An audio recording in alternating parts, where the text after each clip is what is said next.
ഇടുക്കി ആനയിറങ്കൽ ഡാമിൽ വെള്ളം മറിഞ്ഞ് കാണാതായ അതിഥി തൊഴിലാളിക്ക് വേണ്ടിയുള്ള തെരച്ചിൽ പുനരാരംഭിച്ചു.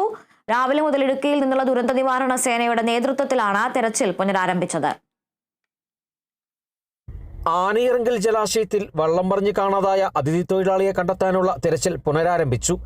തിങ്കളാഴ്ച വൈകുന്നേരം 4-നാണ് മധ്യപ്രദേശ് സ്വദേശി സന്ദീപ് സിംഗ് റാം വെള്ളം മറിഞ്ഞ് ജലാശയത്തിൽ വീണത്. ഇയാളോടൊപ്പം വള്ളത്തിലുണ്ടായിരുന്ന 4 അതിഥി തൊഴിലാളികളും തുഴച്ചിൽക്കാരനും നീന്തി രക്ഷപ്പെട്ടിരുന്നു. ജലാശയത്തിന്റെ മറുകരയിലുള്ള പച്ചമരത്തെ ഏലത്തോട്ടത്തിൽ ജോലി കഴിഞ്ഞ ശേഷം വള്ളത്തിൽ മടങ്ങി വരുമ്പോഴാണ് ഇവർ സഞ്ചരിച്ച വള്ളം ശക്തമായ കാറ്റിൽ മറിഞ്ഞത്.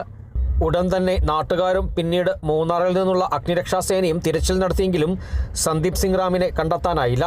തുടർന്ന് ഇന്നലെ തൊടുപുഴയിൽ നിന്നും ഫയർഫോഴ്സ് സ്കൂബ ടീം സ്ഥലത്തെത്തി വെള്ളം മറിഞ്ഞ ഭാഗത്ത് മുങ്ങൽ വിദഗ്ധരുടെ സഹായത്തോടെ പരിശോധന നടത്തിയിരുന്നു.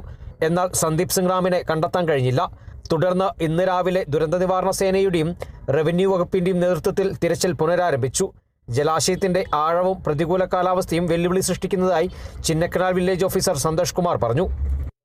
വെല്ലുവിളികൾ കാലാവസ്ഥയാണ് പ്രധാന വെല്ലുവിളി. 2 ഈ ഡാമിൻ്റെ ആഴം എന്ന് പറയുന്നത് ഇന്നലെ ഫയർഫോഴ്സിൻ്റെ ഒരു തെരച്ചിലുണ്ടായിരുന്നു. ഇന്നലെ വൈകുന്നേരം വരെ ഫയർഫോഴ്സിൻ്റെ സ്കൂബ ഡൈവേഴ്സ് വന്ന് തെരച്ചിൽ നടത്തി. അവർ പറഞ്ഞത് 12 മുതൽ 15 മീറ്റർ ആഴം ഉണ്ട്. പിന്നെ ഒരു വെല്ലുവിളി എന്ന് പറയുന്നത് ഇത് നേരത്തെ തേയിലക്കാടായിരുന്നു. ആ തേയിലക്കാടിലാണ് ഈ ഡാം നിർമ്മിച്ചിരിക്കുന്നത്. അപ്പോൾ തേയിലയുടെ കുറ്റികൾ, പാറ, ഇതൊക്കെ അതിൻ്റെ അടിയിലുണ്ട്. അതിനകത്ത് എവിടെയെങ്കിലും ഈ ഡെഡ് ബോഡി കുരുങ്ങി കിടക്കാനാണ് സാധ്യത. അതുകൊണ്ടാണിന്ന് പൊങ്ങി വരാത്തത്. ദുരന്ത നിവാരണ സേനയിൽ നിന്നുള്ള 24 അംഗങ്ങളാണ് തിരച്ചിൽ നടത്തുന്നത്. ഇന്ന് കണ്ടെത്തുവാൻ സാധിക്കുമെന്ന പ്രതീക്ഷയിലാണ് റവന്യൂ വകുപ്പും ദുരന്ത നിവാരണ സേനയും. Kerala vision news, Idukki.